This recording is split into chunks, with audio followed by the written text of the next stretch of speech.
They found me curled up behind a rack of servers, dozing in a busted recliner I dragged in from home. My back felt like it had been cracked with a bat, ball cap pulled low, hands still resting on the keyboard. I didn't hear them come in, didn't care. The click of heels was my first warning. Not sneakers, not boots, heels. Too loud for a data center. "Excuse me," she said, clipboard in hand like she was inspecting a restaurant kitchen. "Are you the one keeping these systems up?" I cracked one eye open. "You tell me." She blinked like I'd farted in church. "We've been trying to get a hold of IT. You just did. Quick note. Before we start, how's your day going and where are you joining from?" That was how the new VP of Ops met me. I hadn't been in a meeting for weeks. Nobody saw me in the lunchroom. My badge hadn't scanned at the front entrance since June. They didn't know I'd rerouted my access point through the back door of the warehouse, where nobody checked logs. But while they were sipping espresso and playing with Slack emojis, I kept the engine running. No outages, no missed tickets, no unpaid invoices. Everything ran cleaner than a hospital hallway. I was the ghost in the wires, the reason the lights stayed on. And I did it all half dead on gas station coffee and rage. I didn't look like a genius. I looked like a burned-out 42-year-old in jeans, hoodie, and a $5 ball cap. I was one missed shower away from feral, but every server heartbeat, every cron job, every vendor handshake, all of it flowed through code I wrote at 3 a.m, with my eyeballs twitching. She left that day without saying thanks, just tapped something on her iPad and kept moving. Didn't matter. I went back to my console, stretched my spine until it popped, and patched a kernel update nobody asked for but everybody needed. 5 weeks later, they fired me over Zoom. The invite came from Ethan, mid-tier manager. Smooth voice, soft jaw, the kind of guy who uses hair product and calls it product. Smile like he learned it off LinkedIn. He looked almost proud when he said it. "You were too efficient." I didn't blink. "Too efficient?"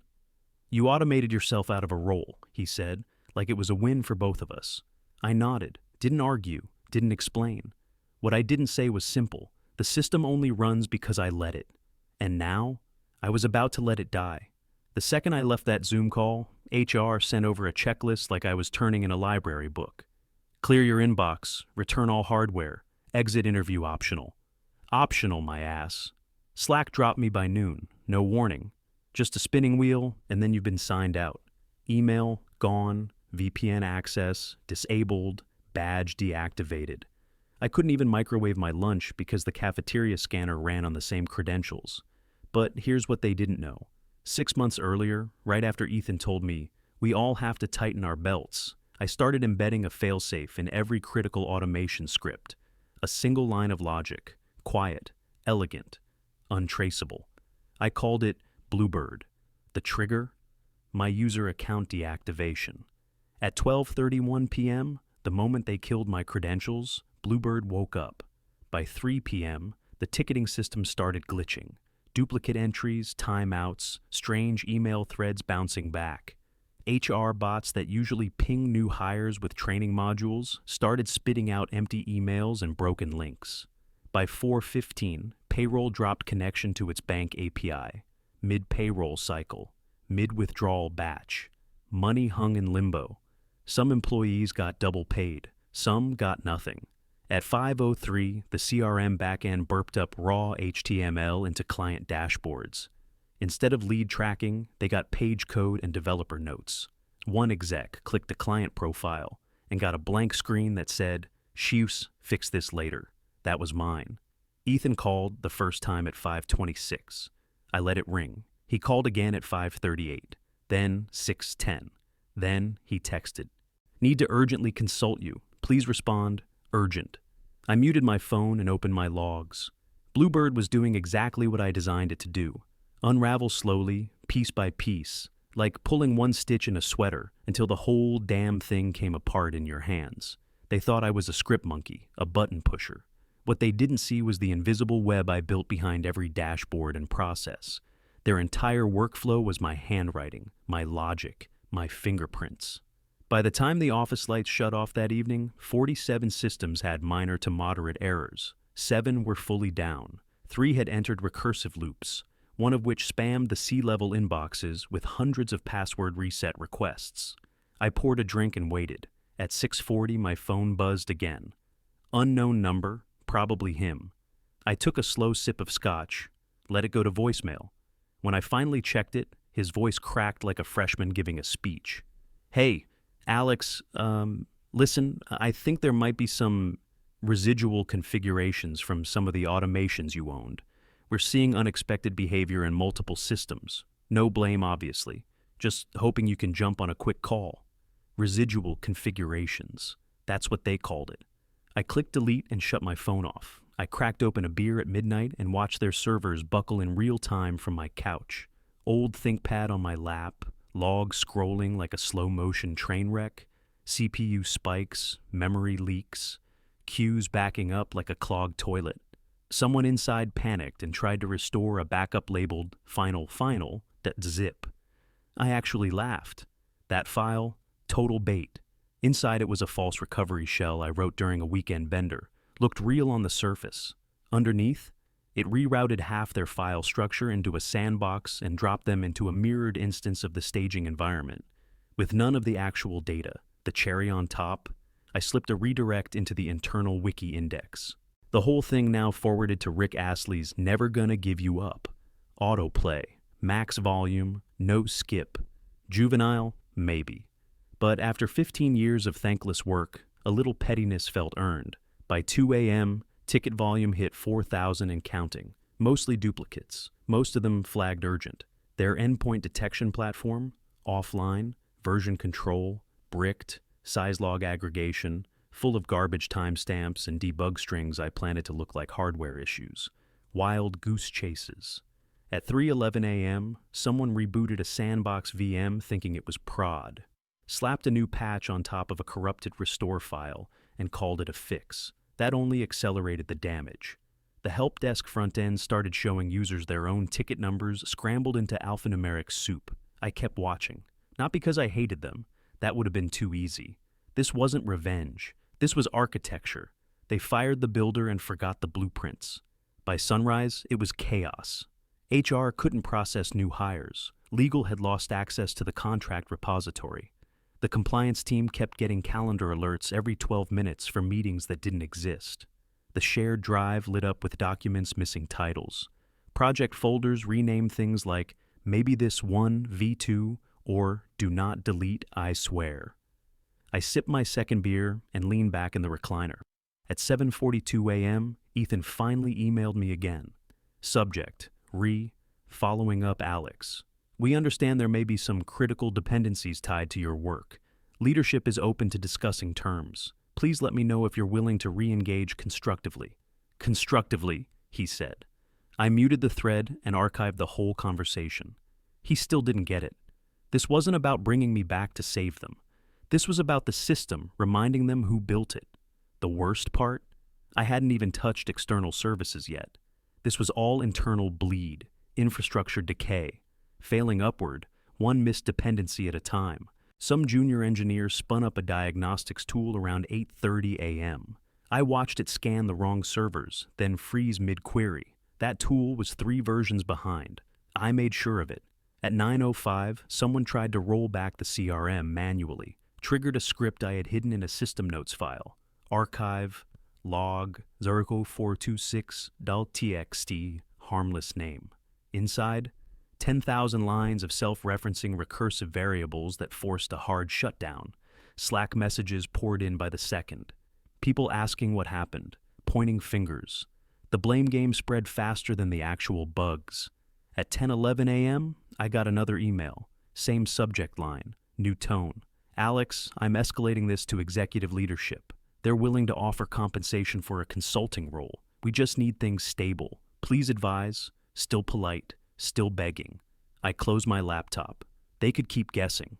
Let the whole thing breathe without me.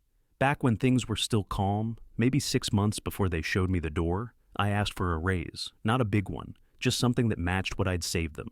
$2.1 million a year, net.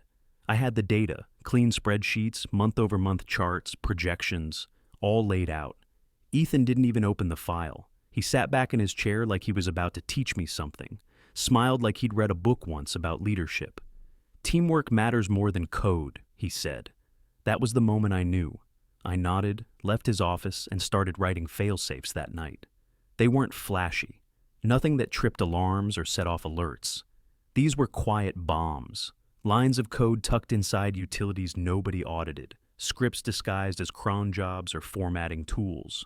A handful were duds, just there to waste time if anyone got curious. But the good ones? Those were my masterpiece. Lunch order script.js. That one was my favorite. Sounded like it handled the internal food pre-orders. Nobody questioned it. Underneath, it controlled 3 back-end workflows: vendor scheduling, report batching, and time zone sync for cross-region meetings. You pull that script without knowing what you're doing, meetings start showing up in the middle of the night, and vendor invoices miss payment windows. And then vendors stop delivering. No one noticed, because no one ever bothered to look deeper than the file name, just like no one ever looked at me. That script, and a dozen like it, all tied into Bluebird, the spine of everything. Auto-sorting failed, bots misrouted tickets, staff assignments skipped escalation rules, contracts didn't generate IDs, all subtle stuff. But it piled up. Meanwhile, Bluebird logged everything, every insult, every meeting where someone else took credit, every ignored ticket, every urgent that sat in the queue for 5 days because nobody wanted to admit they didn't understand the tool. I trained that AI like it was a dog, not smart enough to think, just smart enough to watch. And it watched. When Karen in finance told Ethan I was prickly, Bluebird noted the timestamp. When the intern made a dashboard using my template and presented it like his own, Bluebird screen capped the activity log. When Ethan called me replaceable during a one-on-one, Bluebird transcribed it word for word off the Zoom call I wasn't invited to, but had back-end access to anyway. Every time someone clicked mark as resolved on a ticket I'd flagged as incomplete, Bluebird made a copy and stored it. They never saw it collecting, because I never gave them a reason to. I showed up, I delivered, I smiled just enough to stay under the radar. That was the trap. I never looked dangerous until I disappeared and took the oxygen with me. Friday hit like clockwork. Client day. Their favorite day to pretend they were high-functioning. Demos, performance stats. Look how seamless this all is. Smoke and mirrors. At exactly 9 a.m., I pushed a silent update through an old staging route they forgot to delete. That endpoint had been my emergency hatch for years. It didn't even show up on audit logs. 16 tiles, 16 clients, 1 line of text. Why your service just got slower. No logo, no brand colors, just a black tile with white font. When clicked, a video autoplayed. Me, plain, no filter. Same hoodie, same dead eyes from the server room. Hi, you've used my work every day for the last 5 years. As of this morning, it's running 67% slower. Why? Because they removed me. That's it. No music, no edits. Just the truth. First response came at 9:17. Client from Atlanta, Healthcare Data Group. One of the top billers. They emailed the board, "We're losing sync with our EHR integration. Reinstate him or we're gone." By 10:12, a private equity firm out of Chicago chimed in. Their tile had already timed out twice. They didn't even ask questions. Just forwarded the video with the subject line, "Is this real?" It was. By 11:06, 3 more clients had reached out. 2 were pissed. 1 was full-blown legal. Their billing APIs had started returning incomplete line items. Half of them thought it was their fault until they all saw the same tile. Same message, same tired voice. That's when the panic calls started. Blocked numbers, unknown IDs, burner phones probably. I didn't answer a single one. They thought this was the punishment. It wasn't. This was just proof of concept. I hadn't even touched the external integrations yet. Their holy grail, the glue between them and their paying partners, that was phase 2. See, their whole product line depended on external bridges. ERPs, CRMs, real-time dashboards, warehouse tracking, invoice pipelines. I'd built all of it, and I'd left behind just enough friction in the system that with me gone, it would look like a third-party problem. Delayed syncs, dropped webhooks, buried tokens that expired on random intervals I hard-coded in as experimental. They had no idea what was internal or external anymore. That's the thing about automations. Once you set them loose, people stop understanding what they're relying on. By noon, my inbox was full. Please respond ASAP. We're open to a retainer conversation. Name your rate. What will it take to reverse this? Ethan even tried calling again, left a voicemail this time, voice low. Sounded like he hadn't slept. Alex, we're trying to get ahead of this. We understand your concerns and, honestly, we're open to any suggestions you might have. The board is aware. They're listening now. Now they were listening. Not 6 months ago when I showed them the numbers. Not when I saved them millions. Not when I built them a digital spine and asked for a seat at the table. Now, when the machine slowed down and clients started pulling the plug. Good. Let it hurt a little. Around 9 p.m., there was a knock on my door. Not loud, not casual either, measured. Like someone practicing how not to look desperate. I didn't move at first, just watched through the peephole. There she was, Camille Drake, Vice President of Operations, Queen of Performance Reviews and Passive-Aggressive Praise. She held a gift basket like it was radioactive. Cheap bottle of Merlot poking out the top next to crackers nobody eats and a block of off-brand cheese. She looked like someone who finally read the source code and got scared. I opened the door halfway. "Did you bring severance?" I said, "or just sympathy?" She blinked like I'd slapped her. "I didn't realize how deep you were embedded." Wrong answer. I stepped aside and held the door open. "Come see for yourself." She hesitated, then walked in slow, like she expected tripwires. Honestly, not a bad instinct.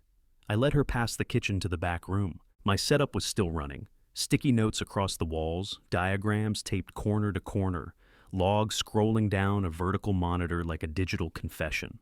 Bluebird was open on the main screen, dashboard glowing soft green, humming like a heartbeat. I didn't say anything. I just hit play. First clip, Ethan, Zoom call. He's smart, but we've got younger guys who can document this stuff. Second clip, HR, office whisper, hot mic. It's a strategic reduction. He's not going to make noise. Third clip, Camille's own voice. Her voice. Boardroom audio. He's useful, but let's not overplay his value. We can replace the scripts. He won't make noise. She stood there frozen, lips pressed tight, arms still holding that ridiculous basket. "Still think I'm replaceable?" I asked. She set the basket on the floor, quiet, like it might shatter. "I don't know what to say." "You don't have to say anything. Just listen." I flipped to the next screen, the internal dependency map. Color-coded, red lines crawling through the system like vines strangling a house. Everything they touched, everything they thought was modular, showed up as a node tied to my scripts. Payroll, inventory, compliance, BI dashboards, client APIs, the AI pipeline, even the badge readers. All roads led to Bluebird. "This isn't a tantrum," I said. "It's a memory." Camille swallowed. I could see her do the math in her head. If she made the wrong move now, it wouldn't just be embarrassing. It'd be public. "You want your job back?" she asked. I laughed. "No, I want control." She didn't answer right away. Instead, she walked over to the screen, stared at the logs, and whispered like she was praying. "I didn't know they did this to you." I turned to face her.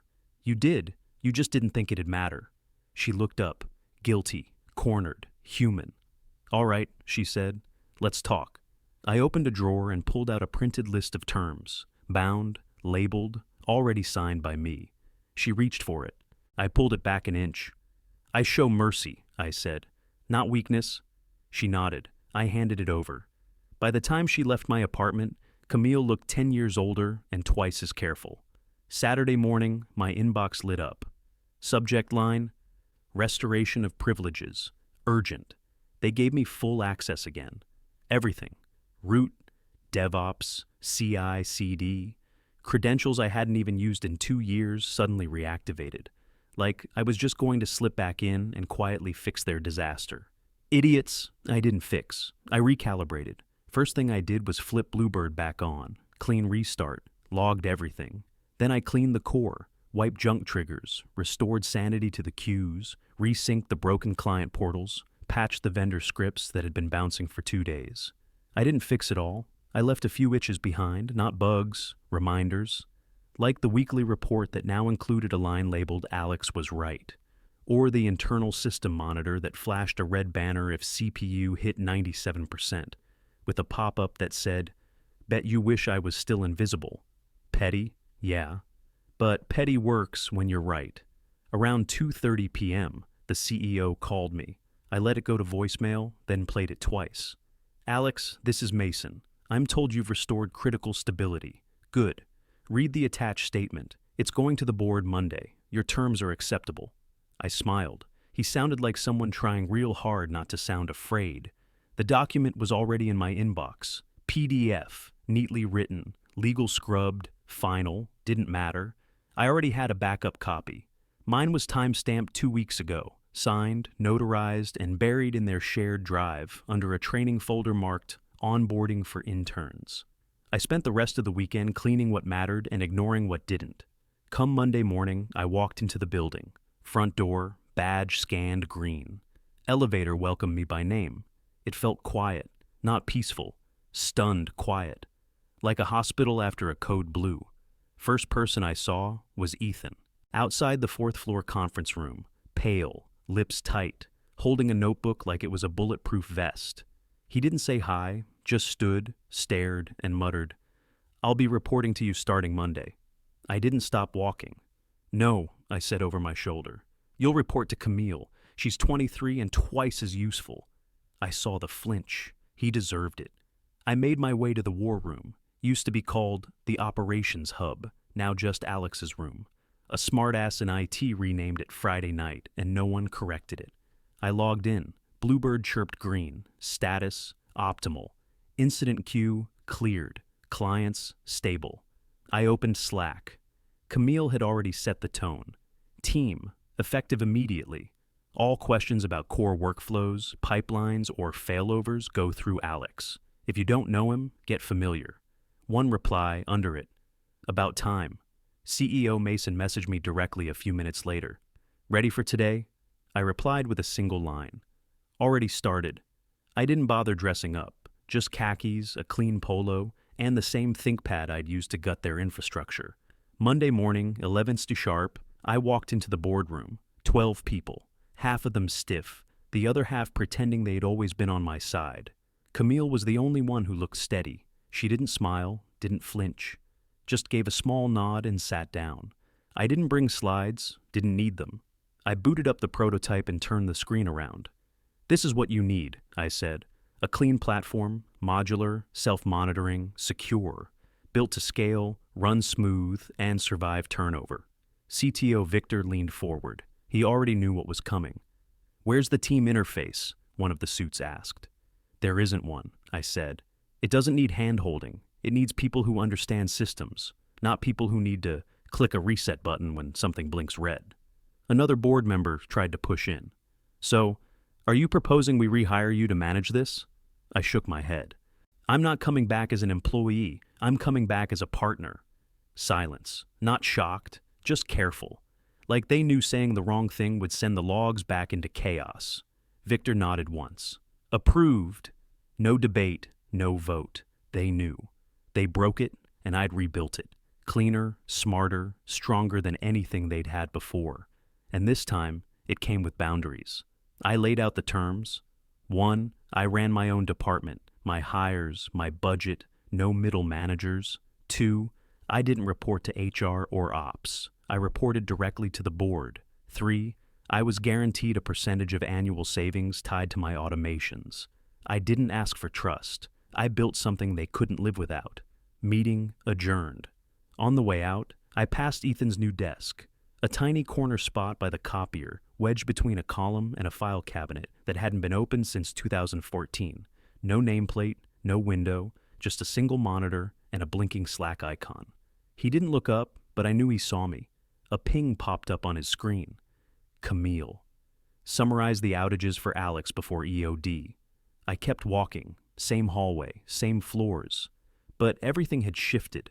By the time I got back to my new office, actual office, not a server room hideout, the nameplate was already installed. Alex R. Langston, Systems Architecture and Continuity Partner. Yeah, I changed my name in the system too. That night, I sat back in my chair. Not the recliner. This one was ergonomic, leather, expensive. Still had the tag zip-tied to the base. Monitors glowing, systems humming, Bluebird chirping happy green across every dashboard. No alerts, no spikes, no flameouts. Just clean code doing what it was built to do. Outside, the city moved like nothing happened. Cars pushing through traffic, buses hissing at red lights, people glued to phones like their world hadn't almost collapsed 2 days ago. Inside, the company finally had a memory. Me. The board had ratified my charter, not just approved it, but formalized it. They stamped it into policy. I wasn't a contractor. I wasn't a vendor. I was the person they called before anyone touched a live system. I picked my team. 5 names, no recruiters, no interviews, just people I trusted. People who understood this wasn't about hierarchy. It was about clarity. One platform, one chain of command, one spine, mine. I set my own hours, wrote my own contracts, kept Bluebird close but never locked it up again. If anyone wanted to know how the engine worked, they could read the docs. I finally wrote them. Ethan, still employed, still embarrassed, still spelling redundant with 2 A's in Jira tickets. He stopped trying to make eye contact. Camille didn't. She passed me in the hallway earlier and said, "They finally understand." I told her, "They better." Because I didn't destroy their system. I reprogrammed its spine, line by line, wire by wire, until every process, every dependency, every heartbeat traced back to a single truth. Respect isn't optional. Now, my name sits at the top of every architecture diagram, not as a ghost, but as the man who reminded them that memory matters, and that every system has one final dependency: the person who built it.